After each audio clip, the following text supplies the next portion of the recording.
परीक्षा नहीं हुई, लेकिन आज नहीं तो कल होगी। ये कोरोना महामारी आज नहीं तो कल जरूर खत्म होगी। स्कूल कॉलेजेस कभी ना खुलें, ऐसा नहीं होगा। अभ्यास करते रहोगे तो कोई पछतावा नहीं होगा। कोरोना महामारी के चलते इस समय स्कूल और कॉलेजेस बंद पड़े हैं, जिसके चलते विद्यार्थियों में पढ़ाई के प्रति लापरवाही देखी जा रही है।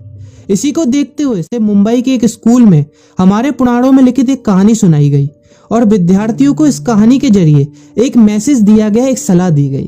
कहानी ये थी कि एक बार भगवान इंद्र किसानों से नाराज हो गए और उन्होंने घोषणा कर दी कि 12 साल तक बारिश नहीं होगी, आप फसलों को नहीं उगा पाएंगे। भगवान इंद्र से किसानों ने विनम्रता पूर्वक विनती की। किसानों की विनती को देखते हुए इंद्र ने बड़ी चालाकी से बारिश न होने का सारा श्रेय भगवान शिव के ऊपर डाल दिया और कहा कि बारिश तभी संभव है जब भगवान शिव अपना डमरू बजाएंगे। लेकिन इंद्रदेव भगवान शिव के साथ पहले ही गुप्त रूप से चर्चा कर चुके थे और उनसे किसानों के साथ सहमत नहीं होने के लिए भी अनुरोध कर चुके थे। जब किसान भगवान शिव के पास बारिश के लिए विनती करने के लिए गए तो उन्होंने भी कह दिया कि बारिश तभी होगी जब मैं 12 साल बाद अपना डमरू बजाऊंगा। निराश होकर वापस लौटते किसानों ने 12 साल तक इंतजार करने का फैसला किया। लेकिन उनमें से एक किसान वापस लौटकर नियमित रूप से अपना काम कर रहा था, खेती कर रहा था, यहाँ तक कि बीज भी बो रहा था। अन्य किसानों ने यह देखकर उस किसान का मजाक उड़ाना चालू कर दिया। कुछ किसानों ने उससे पूछा भी कि आप अपना समय और ऊर्जा क्यों बर्बाद कर रहे हैं, जबकि आप जानते हैं कि 12 साल तक बारिश नहीं होने वाली। उस किसान ने जवाब दिया कि मुझे पता है कि बारिश के बिना मेरी फसल नहीं आएगी, लेकिन मैं ये सब केवल अभ्यास के रूप में कर रहा हूँ। 12 साल बाद मैं फसलों को उगाने और खेतों में काम करने की प्रतिक्रिया को भूल जाऊंगा। शरीर की काम करने की आदत छूट जाएगी और शरीर आलस का शिकार हो जाएगा।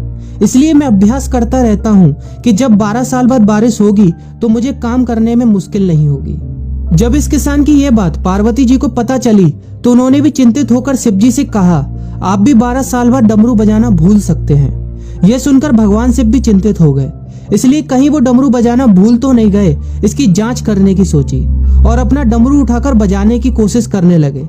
कोशिश करते हुए जैसे ही डमरू से आवाज आई वैसी बारिश होने लगी और जो किसान नियमित रूप से अपना काम कर रहा था उस किसान का खेत फसलों से हरा भरा हो गया।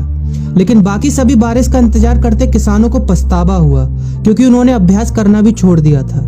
इसी तरह 2 सप्ताह बाद, 2 महीने बाद या 2 साल बाद लॉकडाउन समाप्त हो जाएगा। कोरोना महामारी भी खत्म हो जाएगी।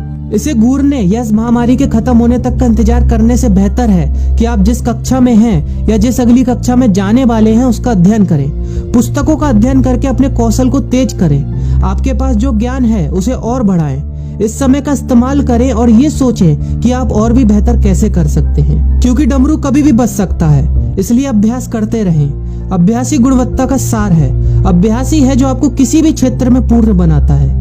अगर आप अपनी पढ़ाई के प्रति लापरवाही छोड़कर अभ्यास करते रहेंगे तो जब काम करने का समय आएगा, जब भी परीक्षा देने का समय आएगा, तो आप हर चुनौती और अपने हर क्वेश्चन का जवाब देने के लिए तैयार रहेंगे।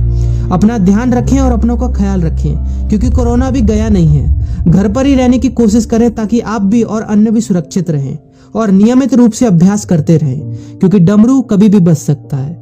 वीडियो अच्छी लगी हो तो वीडियो को लाइक और अपने फ्रेंड्स के साथ शेयर करना मत भूलिएगा। और अगर आप एक पेरेंट हैं